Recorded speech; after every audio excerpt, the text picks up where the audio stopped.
Halo semuanya, kami dari kelompok 7 ingin membahas tentang sejarah Jembatan Bacem. Sebelumnya nama saya Robertus Brandy Denata, absen 26. Saya Jonathan Richard Jaya, absen 15. Saya Novalen Carolino, absen 17. Pada kesempatan ini kami akan membahas tentang sejarah Jembatan Bacem, salah satu jembatan ikonik yang menghubungkan Solo dan Sukoharjo. Video ini adalah bagian dari proyek sumatif akhir semester untuk mata pelajaran yang pertama Bahasa Indonesia dan Sejarah. Mari simak videonya. Jembatan Bacem adalah salah satu jembatan penting yang melintasi Sungai Bengawan Solo. Jembatan ini menghubungkan kawasan Solo, Sukoharjo, dan Wonogiri, menjadi jalur transportasi utama bagi masyarakat setempat.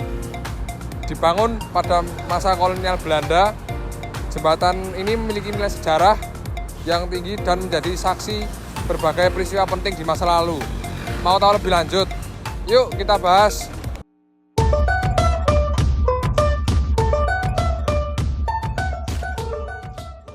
Jembatan Bacem dibangun pada tahun 1930-an oleh pemerintah kolonial Belanda.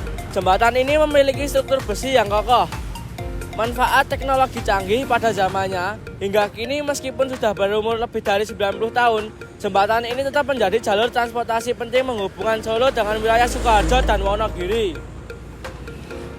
Selain sebagai jalur transportasi, jembatan ini juga menjadi tempat yang sering dikunjungi karena keindahannya, pemandangannya, terutama saat matahari terbit atau terbenam. Nah, kali ini saya akan menjelaskan tentang sejarah Jembatan Bacem ini. Jembatan Bacem dibangun oleh kolonial pemerintahan Belanda untuk meningkatkan konektivitas wilayah di sekitar Solo dan Sukoharjo. Awalnya jembatan ini difungsikan sebagai jalur transportasi dan hasil bumi pedalaman Jawa ke kota-kota besar. Pada masa penjajahan Jepang, jembatan ini sempat digunakan sebagai jalur logistik perang. Nah, setelah Indonesia merdeka, Jembatan Bacem tetap menjadi infrastruktur penting bagi masyarakat sekitar. Peran yang viral dalam kehidupan sosial dan ekonomi membuatnya menjadi simbol sejarah di kawasan Solo Raya. Semuanya, jadi di sini kami sudah di lokasi tepatnya di Jembatan Bacem tersebut.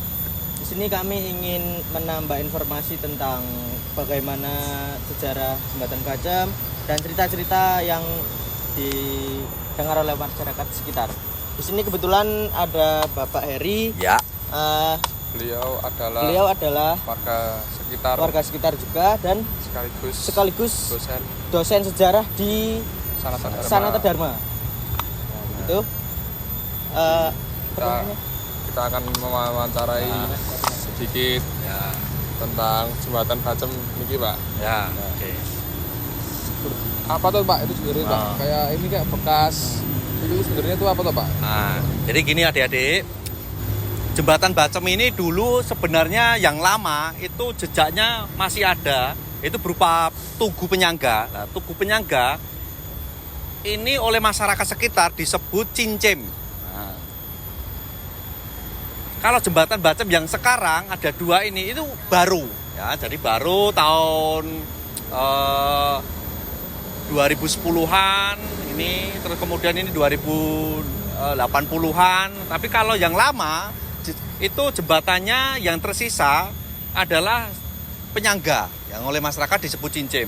Nah, jembatan lama itu sekarang jejaknya ada di daerah dekat Tawangsari, ya, di Banmati. Nah, Banmati itu daerah yang di selatan di Satuluan, mau menjelang ke Tawangsari itu ada namanya Banmati. Nah, oleh pemerintah jembatan lama itu diboyong ke sana. Jembatan lama ini sebenarnya warisan dari era kerajaan pada zaman Pakubuwono X. Jadi Pakubuwono X itu berkuasa 1893 sampai 1993. Ya. Nah, Pakubuwono X ini pada awal abad 20, 1905 itu membangun Jembatan Bacem. Nah, Jembatan Bacem yang lama, nah itu menghabiskan atau merogoh kocek sekitar 1.500 gulden. Nah, kepentingannya apa? Membangun jembatan. Pertama, untuk memperlancar transportasi darat. Karena saat itu jaringan antara Surakarta, kemudian ke Sukoharjo, Wonogiri, itu diperlukan. Nah, pertama itu untuk melancarkan jaringan transportasi darat. Kedua, untuk meningkatkan ekonomi. Nah, dengan adanya transportasi yang lancar, pasti itu berkaitan dengan ekonomi yang meningkat. Nah, contohnya apa? Banyak pedagang-pedagang yang dari Sukoharjo datang ke Kutorojo. Nah, Kutorojo ini adalah dekat keraton, ya. Kutorojo, kutone rojo, kotanya raja. Nah, jadi mereka yang dari Wonogiri, dari Sukoharjo berjualan ke Kutorojo. Nah, dengan dibangunnya jembatan, mereka dipermudah untuk mengakses. Sebelumnya, sebelum ada jembatan, mereka harus melewati Nambangan. Nah, Nambangan itu sungai yang dihubungkan dengan perahu kecil. Nah, kalau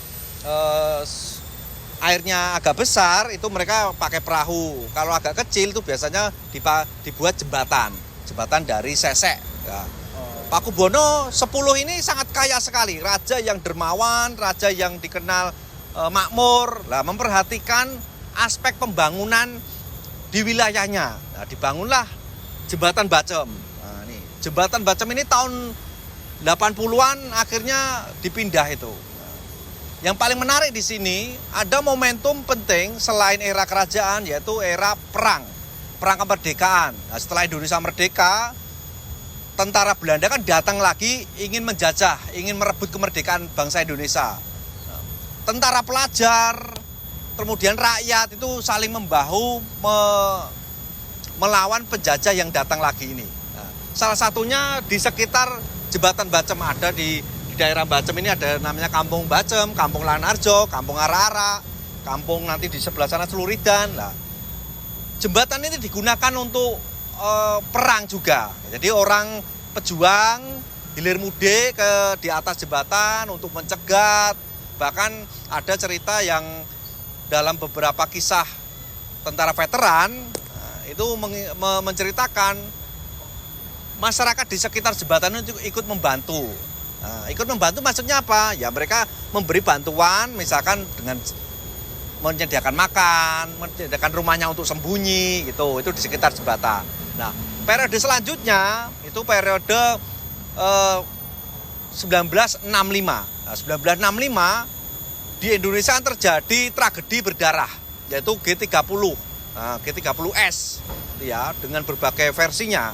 Nah, masyarakat di sekitar saya, kebetulan para sesepuh itu sering bercerita, saya tanyai itu, mereka memberi kesaksian. Pada malam hari, orang yang diduga PKI, orang yang di PKI-kan, orang yang belum jelas status hukumnya itu dibawa oleh para militer. Nah, ini untuk apa? Untuk dieksekusi. Nah, ini eksekusi pada malam hari di atas jembatan. Itu banyak kesaksian. Pertama, kedua ada film dokumenter yang mengisahkan itu. Nah, ini warga di sekitar saya itu bercerita ketika malam hari saat peristiwa genting itu ada pembunuhan di atas jembatan. Malam itu biasanya sangat sunyi, jadi ada operasi jam malam.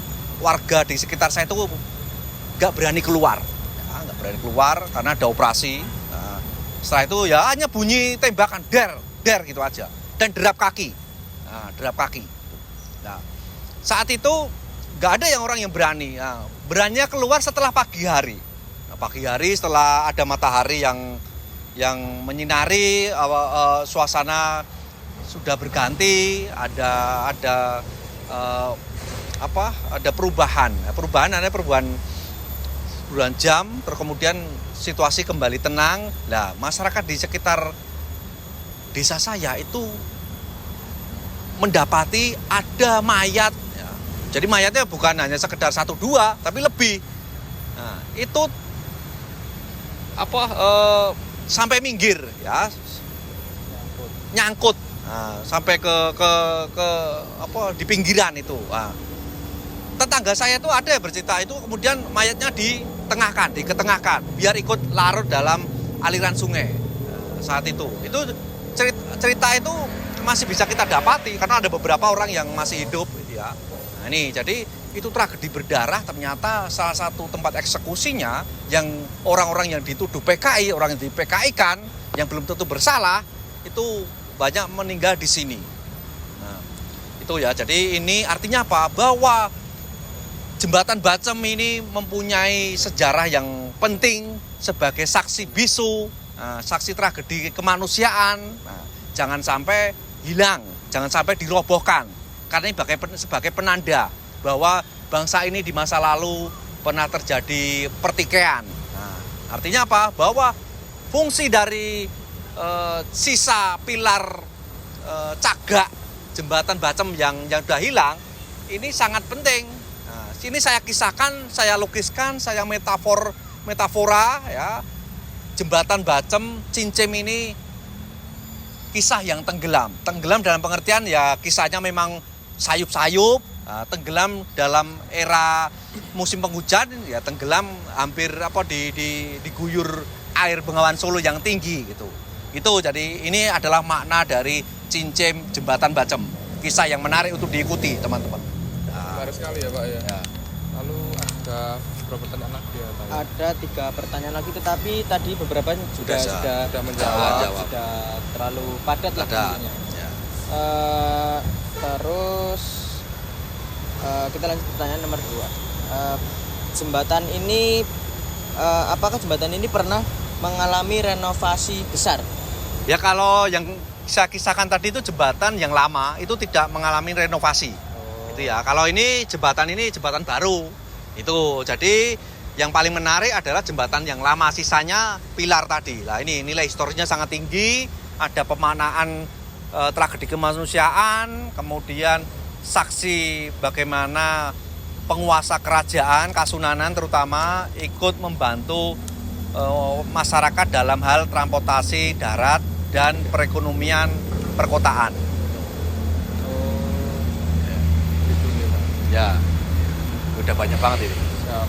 Nah, Saya kira cukup Ya. Pak. Matur suwun banget. ya, oke. Sekian video wawancara dari kelompok kami, kelompok 7. Terima kasih. Jadi itu adalah fakta-fakta menarik tentang Jembatan Bacem. Ternyata cukup menarik guys.